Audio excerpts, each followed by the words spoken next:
She said it with a smirk. Her voice carried no apology, just that bratty satisfaction she'd mastered since childhood. Oops, my bad. Guess you should have helped me with that 29 grand.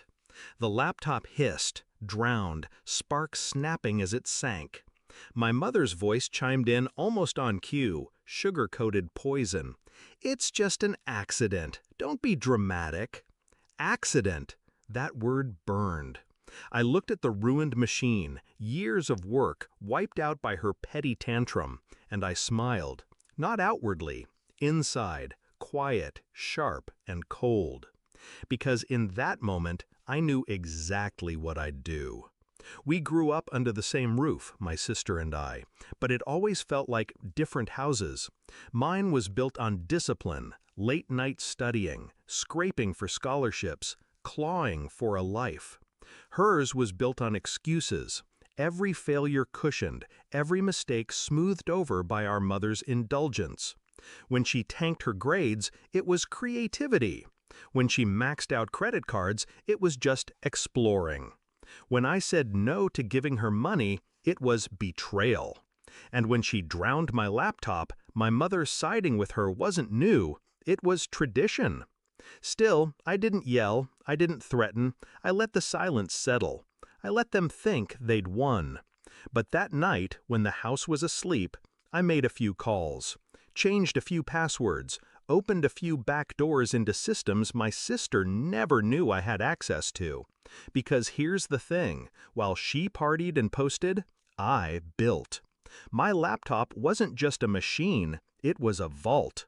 And in it, among my own work, I'd quietly collected everything about hers. She called it a business idea, but I knew what it really was, an MLM scheme, already bleeding her credit dry. She'd begged me for $29,000 like it was pocket change. When I refused, she muttered that I was selfish, that I owed her. So I owed her. Fine, I'd pay in full. At 6:15, she woke to screams.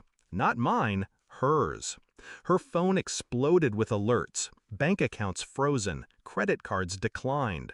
She ran down the hall, mascara smeared, waving her phone like a weapon. "What did you do?" I sat at the table, coffee steaming, calm. "Check your email," I said. She did. Her eyes widened. Every unpaid loan, every scam she'd bought into, every debt hidden from our parents, forwarded directly to their inboxes. Creditors copied. Her business partners were CC'd too. The glossy lies she'd told them laid bare with receipts. She dropped the phone, her hands shook. "You ruined me!" I finally looked up. My voice was steady, quiet. "No, you ruined yourself. I just turned on the lights." The fallout was fast. By noon, my parents' phones were buzzing non-stop. Calls from banks, lawyers, angry investors. My sister sobbed, begged them to fix it, to shield her. But this time, even they couldn't deny what was in black and white. Their golden child wasn't creative. She was reckless, a fraud, a parasite. And I was the one who had proof. That night, the house felt different. Silence clung to the walls. My mother didn't defend her. My father avoided her. She tried to corner me in the kitchen, voice raw. "You destroyed my life. For what? A laptop?" I leaned in, so close she could feel my breath. "No, for years." She froze, because she knew. It wasn't about the laptop. It was every sneer, every demand, every time she leaned on me like I existed to carry her weight. The laptop was just the last straw. The next week, creditors came knocking.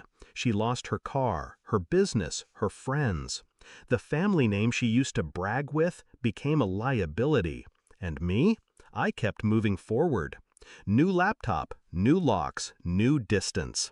My parents tried, weakly, to guilt me. "She's your sister." I just smiled. Exactly. Funny thing is, revenge wasn't loud. It wasn't a scene. It was quiet, methodical, precise. like chess. She made her careless moves, and I waited, patient. Then, one morning at 6:15, the board flipped, and all her pieces scattered. Now when she passes me in the hall, her eyes drop. She doesn't smirk, she doesn't speak, she knows better. And me? I sip my coffee, open my new laptop, and keep working. Because revenge isn't rage, it's clarity, it's silence.